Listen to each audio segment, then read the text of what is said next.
And I can't think Jenny as well this week. Have a great time away. We will miss you, friends. I want to ask you this morning, this reading from Isaiah. I don't know if you've read Isaiah much, but I encourage you to get into it if you haven't. It's only 66 chapters or something. It's a light read. But who's ever watched Eurovision? Who's ever watched Eurovision? Come on, let's put your hands up. Loud and proud Eurovision fans. Todd, yeah, come on. Excellent. All right, I was a bit sceptical of Eurovision. I thought, yeah, no, not for me. And then you know where I discovered it? When I was in Mount Isa, of all places. I discovered Eurovision because we had friends who hail from Finland. So I thought, all right, I'll check this thing out.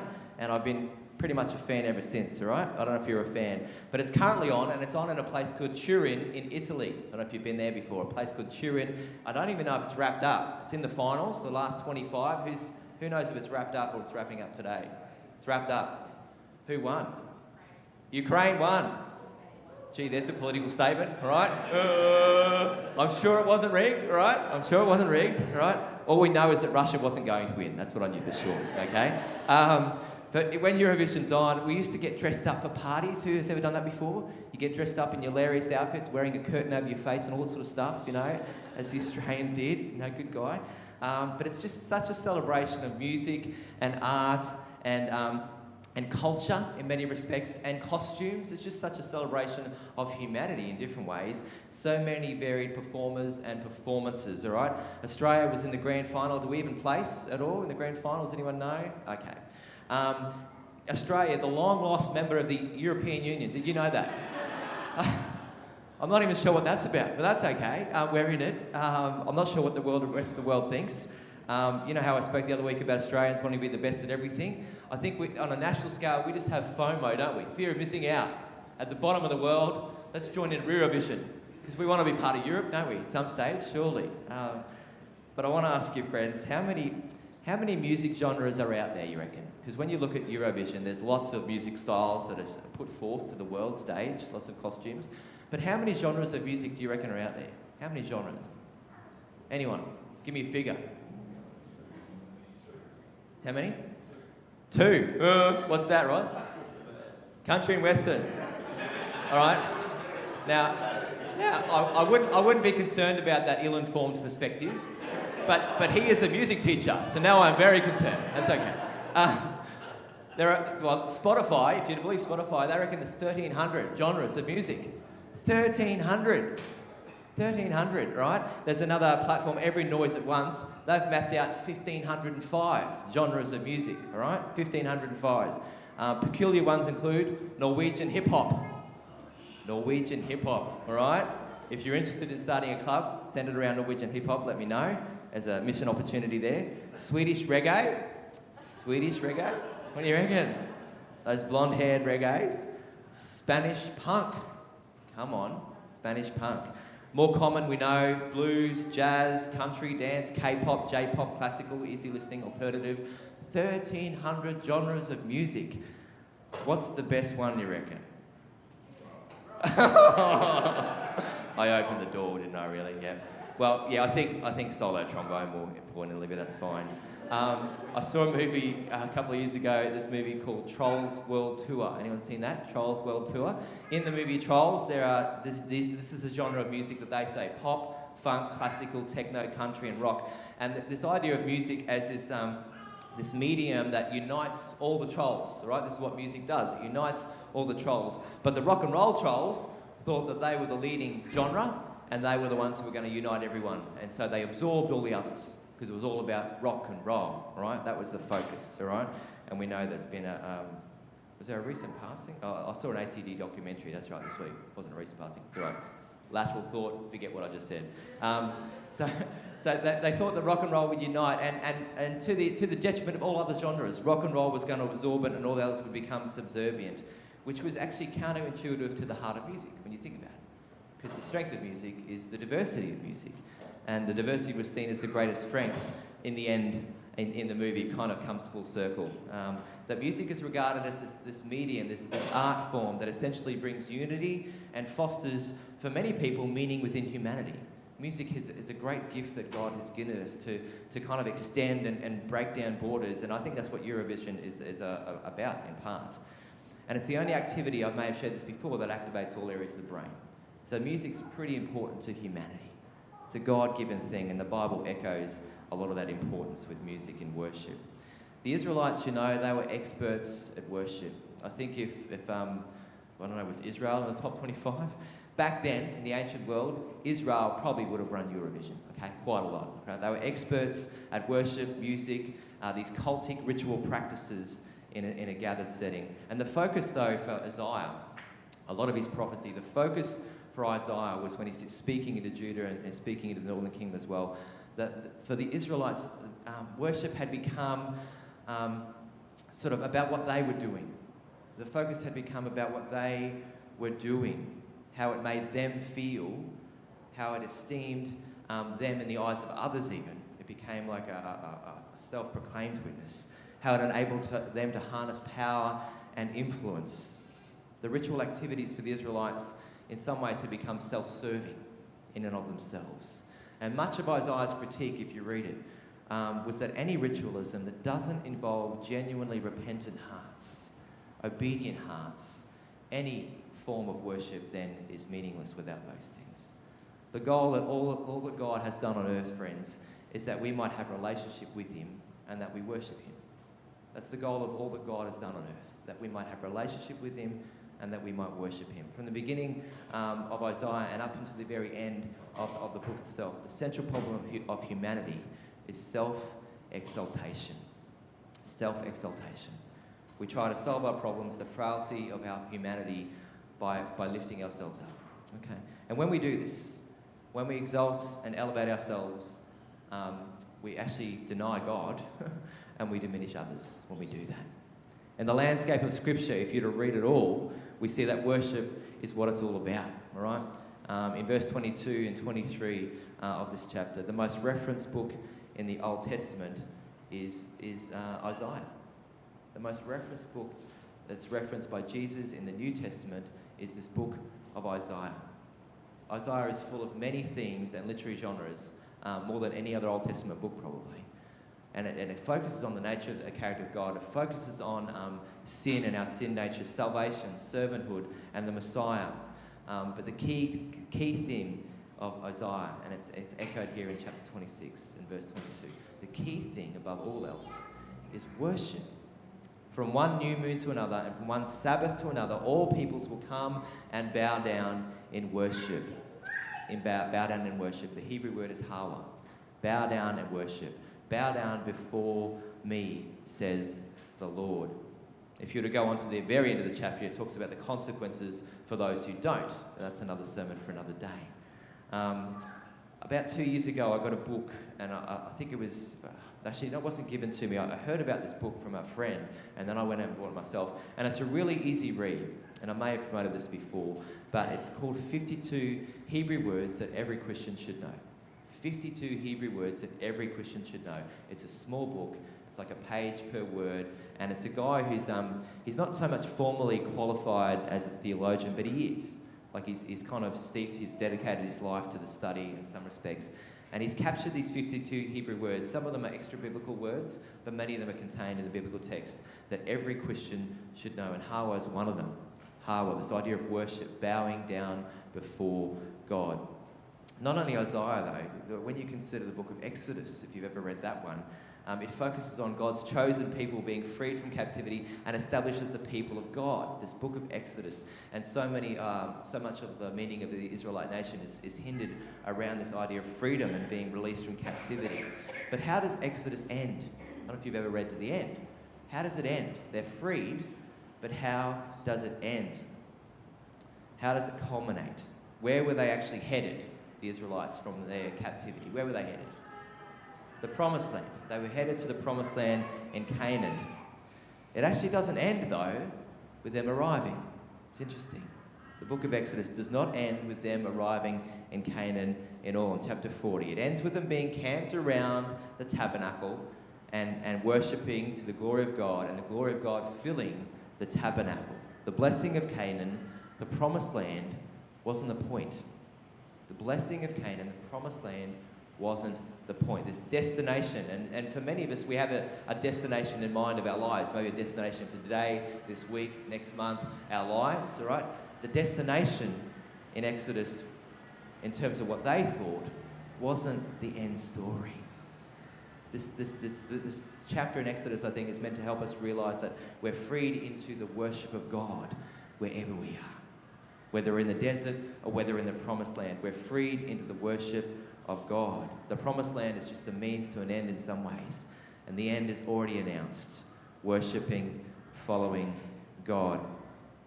I want you to cast your minds back to when you were a tween, 11 or 12. Cast your mind back. For some of us, we're still going. I understand that. We're still trying to reflect on that. It may be a longer journey than others. But when I was a kid, life was simple. Do you ever do that sometimes? Dream about when you were a kid again? Life was so simple when you think about it. It wasn't at the time, but it is looking back as an adult. I wanted to play sport. I wanted to do music. I wanted to be good at school, right? It was kind of a goal at the time. Some embryonic notions of getting a girl. Who had those as a tween? I don't know. We're praying our daughter doesn't get them until she's 20. The idea of having a relationship, that's fine. Buying a house, that was an idea back then. Having a family, seeing the world, and living happily ever after. You love those stories, don't you? Those bedtime stories. But I want to ask you, how many of us think about the point of life is getting what you want, what you hope for?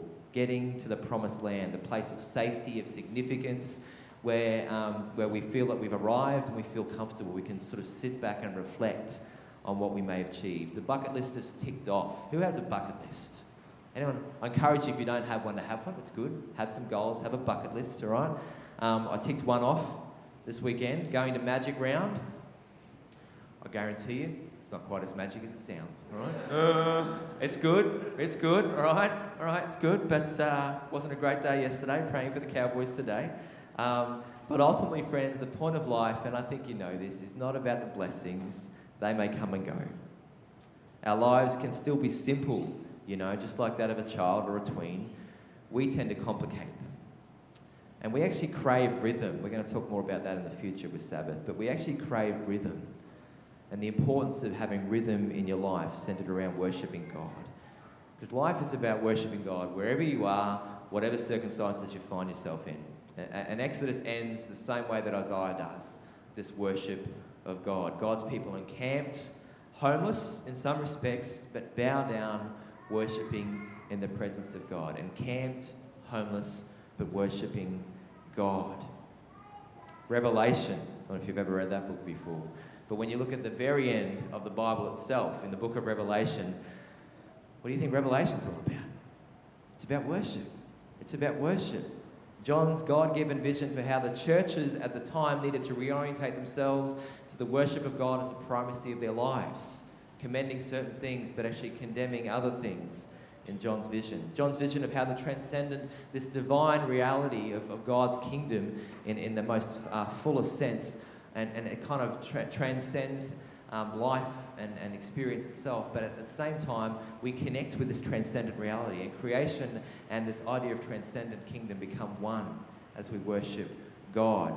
The whole book from chapter 4 to 22 is basically about worship, if you were to nut it out in one word. We worship God, friends, because God is the only one worthy of our worship and devotion. We worship God because it humbles us and because it helps to be shaped by His love. It frees us into forgiveness and grace for others. With God, we have everything.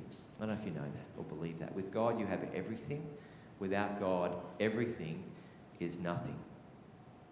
That is what worship is for the psalmist. Psalm 34:8. Taste and see that the Lord is good. Full-hearted, full-bodied, full-minded commitment. When I was growing up, again, in Townsville as a teenager, when I first kind of came to significant experience of faith, even then I used to estimate worship and worship experiences as based on how they made me feel. I used to kind of estimate the value of any experience based on how it made me feel, how the encounter maybe met my needs at the time, and how it suited my preferences. I don't know if you've been there in your journey of faith.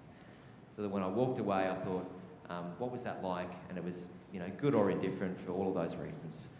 But God continues to awaken me a little bit at a time, I think, to the deeper reality of worship in spirit and truth, and the perennial questions that we should be asking ourselves about worship, such as, what did I invest in worship?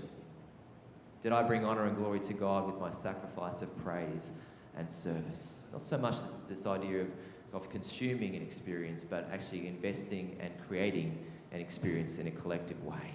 Is every fibre of my being committed to encountering, expressing my love for Jesus? Eurovision is so compelling because there's this collective group that are so supportive of each other and people giving of their own gift in music, but you can see it's this celebration of life, of humanity. And we know that it's not about worshipping music or Eurovision or the solo artists from Ukraine. We know that our impulse to worship is God, the greatest impulse of all. Every fibre of our being encountered to and committed to encountering and expressing our love for Jesus. Here when we gather on Sundays and every day. Here when we gather and every day. I've talked about Magic Round and we're going again this afternoon. But as much as it probably didn't live up to expectations yesterday, I do marvel at a stadium full of people. Many Australians, mind you, are committed to this idea of sport. A stadium full of people, many Australians are committed to sport. If I was to ask for a show of hand, how does sport rate to you? Are you committed to sport, the idea of sport? Come on, some of us. Who's committed to sport on some level? All right, 6 of us. You're a bunch of liars, but that's okay. No, it's all right.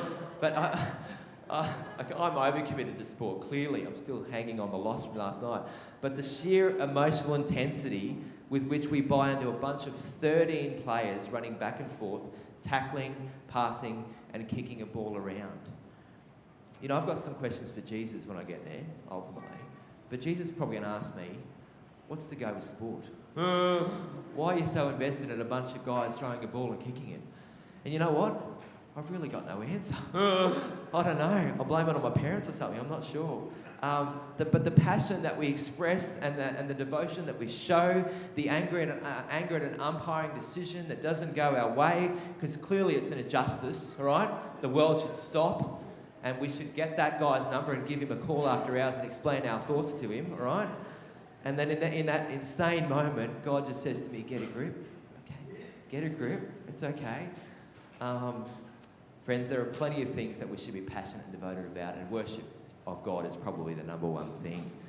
But how often do we make fools of ourselves in worship for the kingdom's sake? How often do we make fools, divine fools of ourselves for the kingdom's sake in service?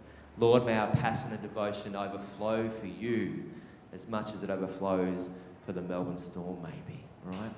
Friends, when you're fully God-conscious, because that's what worship's about, you know that you're no longer self-conscious. This is an incredible exchange that goes on. When you are fully God-conscious, you're no longer self-conscious. And many Salvationists over many years, many people at our church here have captured that. You can see it in who they are. Whatever comes their way, praise or condemnation or judgment, they are fully God-conscious, living their life in the highway of God's will. And it doesn't matter. They're not self-conscious at all. Love the Lord God, your God with all that you have. Faith and life and worship is visceral. It involves all of us, all of our being. I marvel at my daughter and kids in general. We actually had the chance to have some families over with us this week and sharing with them. But when you watch kids that eat, have you ever done that?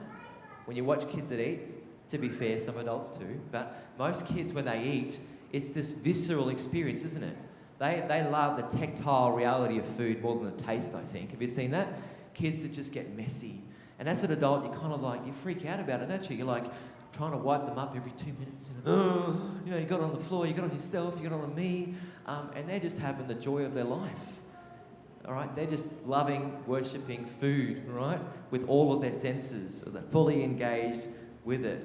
Friends, my prayer is that for all of us, when we gather in worship, when we gather in worship, when we live worship out in the everyday, when we yearn to participate with all of our being, that's the full experience of our life, with all of our heart, our emotions, our mind, our strength, our body, our souls in one accord. Jesus did that. And I'm not encouraging you to go and be messy eaters, okay? Do that if you want. But Jesus did that. He lived, he worshipped, and he fully engaged with everything. He expressed his devotion, whatever the setting and whatever the consequence. Worshipping demands all of us, fully free to express our gratitude and love and our desperate need of God. Friends, when we consider the gathered setting every week, when we consider this gathered setting every week, key worshippers, aren't people who are on the platform. It's not people on the platform. They're not the key worshippers in any gathered setting.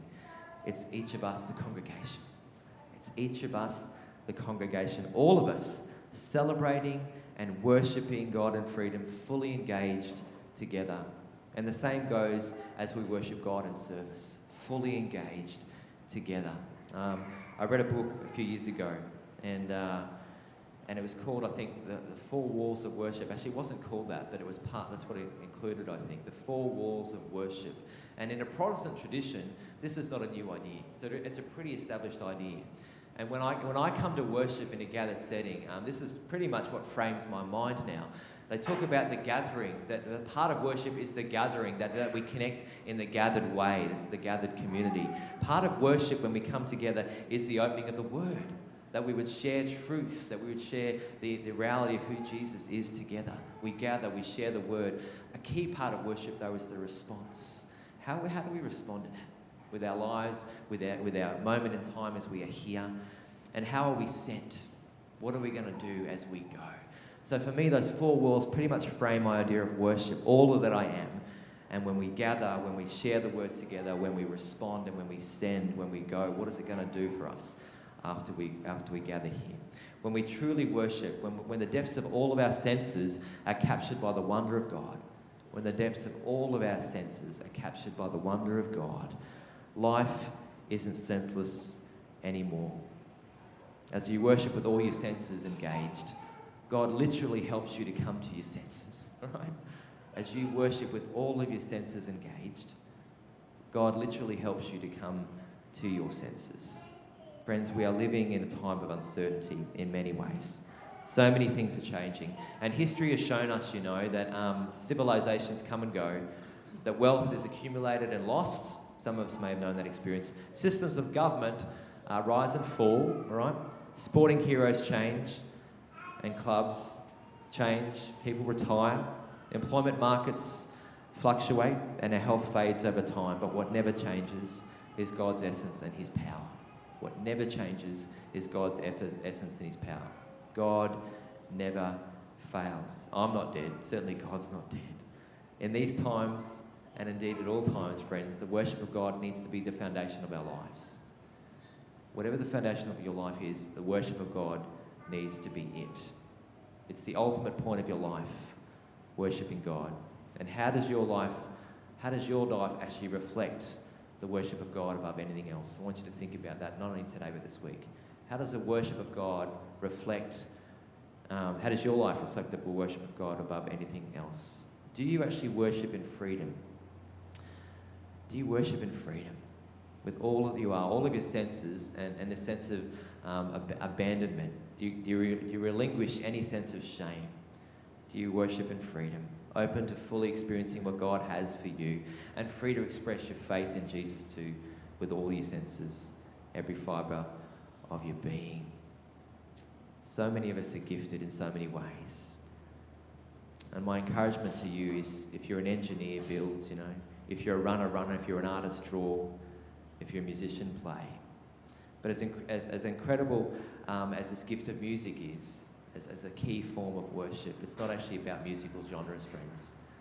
When we worship God, it's not about musical genres. It's not even about ritual forms. It's not even about getting to the promised land.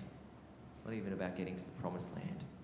The worship of God is the primary focus and the culmination of all of creation and the creation story. It's the worship of God. Always was, always is, and always will be. May we learn from Isaiah today.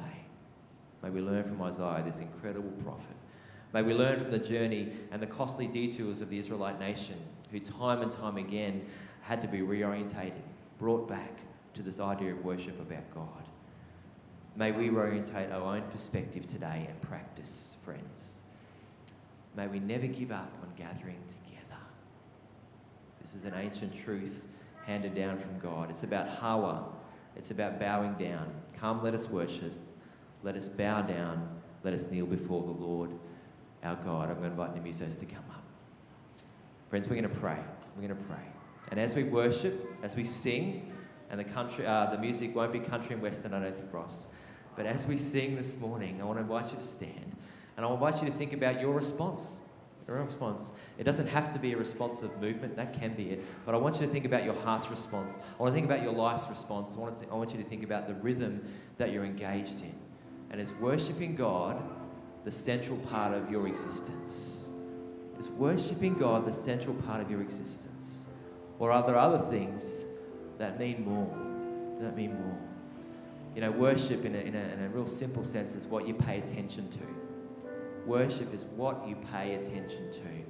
And there's things in our lives that naturally demand our attention. But when you reflect today, as we reorientate ourselves again and again and again, I want you to think about what you worship. What you worship. There are things in my life that matter too much. Sport's just a fickle example. There are things that matter too much. That sometimes I would say they don't matter more than God, but my time would tell me otherwise. Friends, I want you to think about for yourself what you worship. And may Hawa, this worship of God, be the primacy of your life. Let's learn from the Israelites. Let's learn through Isaiah's caution. Let's stand and worship. And let's reorientate our hearts and minds in these moments as we sing. As we sing. I invite you to stand as we sing. Jesus, thank you for this morning. Thank you for this occasion that we can gather in this setting. Lord, may we never diminish the call upon our lives to gather as a people of God.